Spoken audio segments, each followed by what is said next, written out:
Mehsana urban cooperative બેંકની ચૂંટણી નજીક આવતા વિશ્વાસ પેનલ દ્વારા મહેસાણાના મોઢેરા રોડ પર તેમના મુખ્ય કાર્યાલયનું ઉદ્ઘાટન કરવામાં આવ્યું હતું।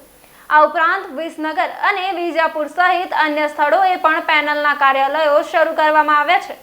એપોલો ગ્રુપના આનંદ પટેલે મીડિયાના માધ્યમથી બેંકના સભાસદોને 3 ઓગસ્ટના રોજ યોજાનારી ચૂંટણીમાં વિશ્વાસ પેનલના તમામ ઉમેદવારોને મોટી બહુમતીથી જીતાડવા માટે અપીલ કરી છે।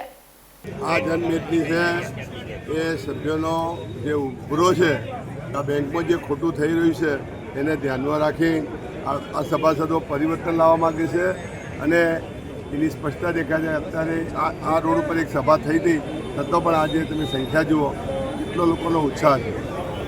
બસ મહેસાણા અર્બન કોઓપરેટિવ બેંકની આ જે પેટા ચૂંટણી છે આ ડાયરેક્ટરોની એમાં અમારી પેનલ 8 ઉમેદવાર સાથે ઉગતા સૂર્યના નિશાન સાથે ઊભી છે અને અમે ઘણી બધી જગ્યાએ સભાઓ કરી રહ્યા છીએ અને સભાસદોને બેંકની અત્યારની સાચી માહિતી આપી રહ્યા છીએ। બેંકમાં કયા પ્રકારનું કામકાજ થઈ રહ્યું છે અને હવે બેંકને એક સ્વચ્છ અને પારદર્શક વહીવટની ખૂબ જરૂર છે, તો એ વિષય લઈને અમે લોકો સમક્ષ જઈએ છીએ અને દરેક જગ્યાથી અમને ખૂબ સારો પ્રતિસાદ મળી રહ્યો છે। સાહેબ, પરિવર્તન એ જ ઉદ્ધાર એવું કહી શકાય? હું શબ્દ એવો કહીશ, ઉદ્ધાર એમ નહીં પણ પરિવર્તનથી સમૃદ્ધિ। આપણે ઉદ્ધાર તો તેનો કરવાનો હોય કે જેને તકલીફ હોય।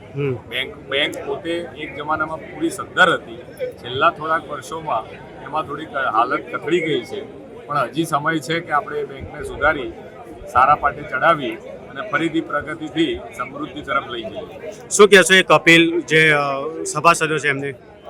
મારી બધાને સૌને નમ્ર વિનંતી છે કે 3 ઓગસ્ટ રવિવારે આ ચૂંટણી છે એ દરમિયાન બધા પોતાની હાજરી ત્યાં આપે અને પોતાનો જે મતાધિકાર છે એનો ઉપયોગ કરે અને સાચા, સક્ષમ અને લાયક વ્યક્તિઓને વોટ આપે।